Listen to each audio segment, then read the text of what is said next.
मेरी गुजारिश है कि अपना गुस्सा शांत रखिए और मेरी पूरी बात सुने। बिना किसी नतीजे पर मत पहुंचिए। बीरबल का गुस्सा शांत करते हुए अकबर का गुस्सा शांत हो गया। बीरबल की बात सुनकर अब अकबर बोला, हाँ बताओ बीरबल जहाँ पना, यह रहा पहला मूर्ख। इसकी मूर्खता का वर्णन सुने तो आप भी सोचेंगे कि ऐसे लोग भी होते हैं इस दुनिया में। पहले व्यक्ति को आगे कर बीरबल बोला, बताओ ऐसी क्या मूर्खता कर रहा था ये। हुजूर, मैंने इस व्यक्ति को बैलगाड़ी पर बैठकर कहीं जाते हुए देखा। बैलगाड़ी चालक के अतिरिक्त बैलगाड़ी पर बैठा यह अकेला व्यक्ति ही था।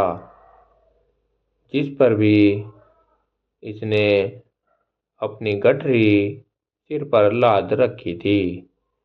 चकित होकर जब मैंने कारण पूछा तो ये कहने लगा कि गठरी बैलगाड़ी पर रख दूंगा तो बैल के ऊपर बोझ बढ़ जाएगा, इसलिए मैंने गठरी अपने सिर पर रख ली।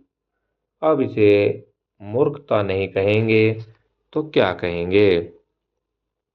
पहले व्यक्ति की मूर्खता का किस्सा सुनकर अकबर के चेहरे पर मुस्कुराहट वापस आ गई। फिर बीरबल ने दूसरे व्यक्ति को आगे किया और बोला, जहाँ पना, यह आदमी तो इससे भी बड़ा मूर्ख है।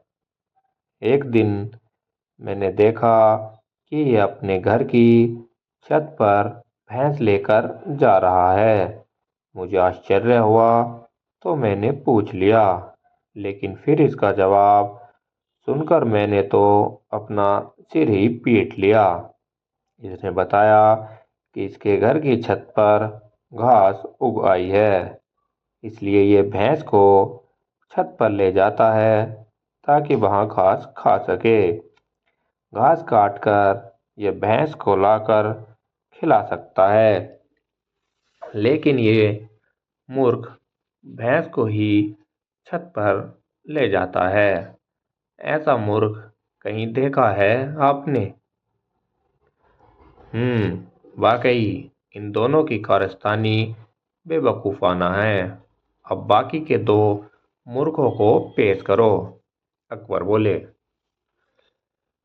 हुजूर नजर उठाकर देखिए, तीसरा मूर्ख आपको सामने खड़ा दिखाई पड़ेगा। अक- कहाँ बीरबल, हमें तो यहाँ कोई तीसरा व्यक्ति दिखाई नहीं पड़ रहा है। अकबर इधर उधर देखते हुए बोले, तीसरा मूर्ख मैं हूँ हुजूर। बीरबल सिर झुकाकर बोला, अब देखिए मुझे पर कितने महत्वपूर्ण कार्यों की जिम्मेदारी है, लेकिन सब कुछ एक तरफ हटाकर मैं 1 महीने से मूर्खों की खोज कर रहा हूँ। ये मूर्खता नहीं तो और क्या है। बीरबल की बात सुनकर अकबर सोच में पड़ गए। फिर बोले, और चौथा मूर्ख कहाँ है बीरबल? गुस्ताखी माफ हुजूर, पर चौथे मूर्ख आप हैं। आप हिंदुस्तान के शहंशाह हैं। इतने बड़े साम्राज्य का भार आपके कंधों पर है। प्रजा के हित में जाने कितने कार्य आपको करवाने हैं, लेकिन उन सबको दरकिनार कर आप 1 महीने से मुझसे 4 मूर्खों की तलाश करवा रहे हैं। तो चौथे मूर्ख आप हुए ना। कहते हुए बीरबल ने अपने कान पकड़ लिए। बीरबल का जवाब सुनकर अकबर को अपनी गलती का एहसास हो गया कि बेफिजूल में उन्होंने अपना और बीरबल का काफी वक्त बर्बाद कर दिया। कहानी नंबर 3, जादुई गधा। एक बार बादशाह अकबर ने बेगम साहिबा के जन्मदिन के शुभ अवसर पर उन्हें एक बेशकीमती हार दिया। बादशाह अकबर का उपहार होने के कारण बेगम साहिबा को वह हार अति प्रिय था। उन्होंने उसे बहुत संभाल कर एक संदूक में रखा था। एक दिन श्रृंगार करते समय जब हार निकालने के लिए बेगम साहिबा ने संदूक खोला तो उन्होंने वह नदारस्त पाया। घबराते हुए फौरन अकबर के पास पहुंची और उन्होंने अपना बेशकीमती हार खो जाने की जानकारी दी। अकबर ने उन्हें वह हार कक्ष में अच्छी तरह ढूंढने को कहा, लेकिन वह हार नहीं मिला। अब अकबर और बेगम साहिबा को यकीन हो गया कि हो ना हो उस शाही हार की चोरी हो गई है। अकबर ने तुरंत बीरबल को बुलावा भेजा और सारी बात बताकर शाही हार खोजने की जिम्मेदारी बीरबल को सौंप दी।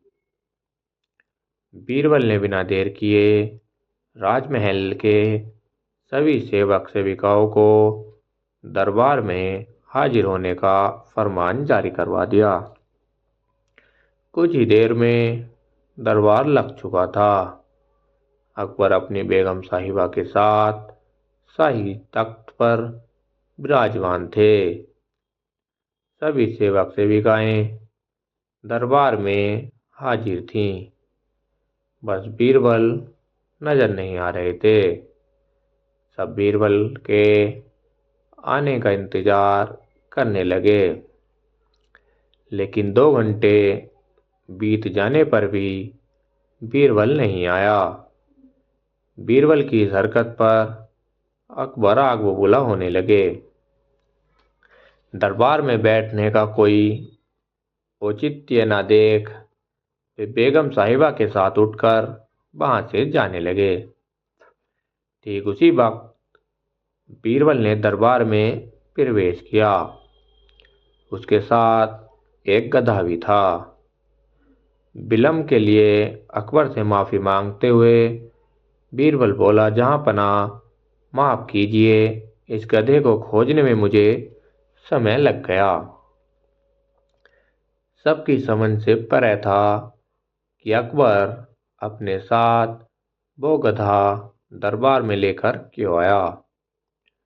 बीरबल सबकी जिज्ञासा शांत करते हुए बोला, ये कोई साधारण गधा नहीं है, ये एक जादुई गधा है। मैं ये गधा इसलिए लाया हूँ ताकि ये शाही हार के चोर का नाम बता सके। बीरबल की बात अब भी किसी के पल्ले नहीं पड़ रही थी। बीरबल कहने लगा, मैं इस जादुई गधे को पास ही के एक कक्ष में ले जाकर खड़ा कर रहा हूँ।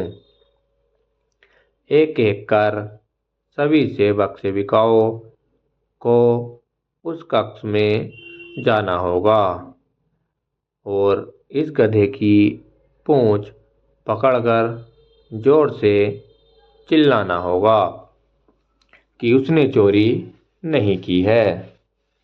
ध्यान रहे, आप सबकी आवाज़ बाहर सुनाई पड़नी चाहिए।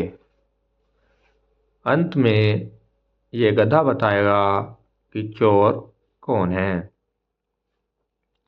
बीरबल गधे को दरबार से लगे एक कक्ष में छोड़कर आया और कतार बनाकर सभी सेवक सेविकाओं उस कक्ष में जाने लगे।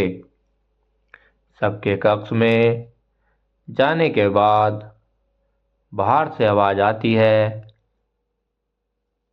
मैंने चोरी नहीं की है। जब सारे सेविकाओं ने ऐसा कर लिया तो बीरबल गधे को बाहर ले आया। अब सबकी निगाहें गधे पर थी, लेकिन गधे को एक ओर खड़ा कर बीरबल एक विचित्र हरकत करने लगा।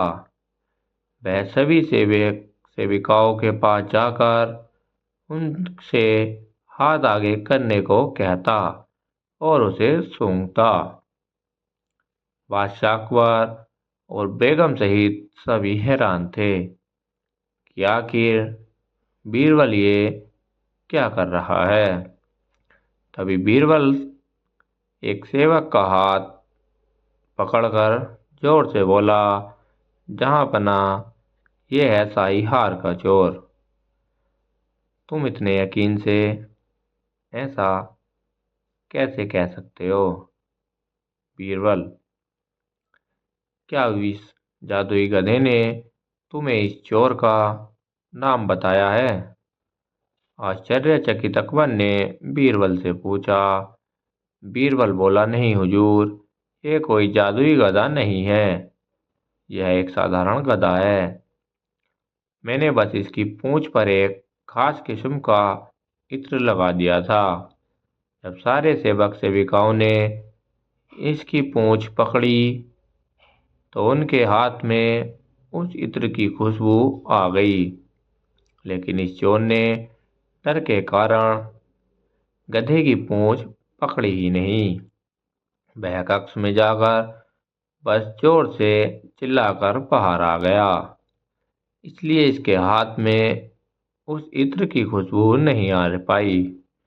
इससे सिद्ध होता है कि यही चोर है। उस चोर को तबीज देकर शाही हार बरामद कर लिया गया और उसे कठोर सजा सुनाई गई। इस बार बीरबल की अक्लमंदी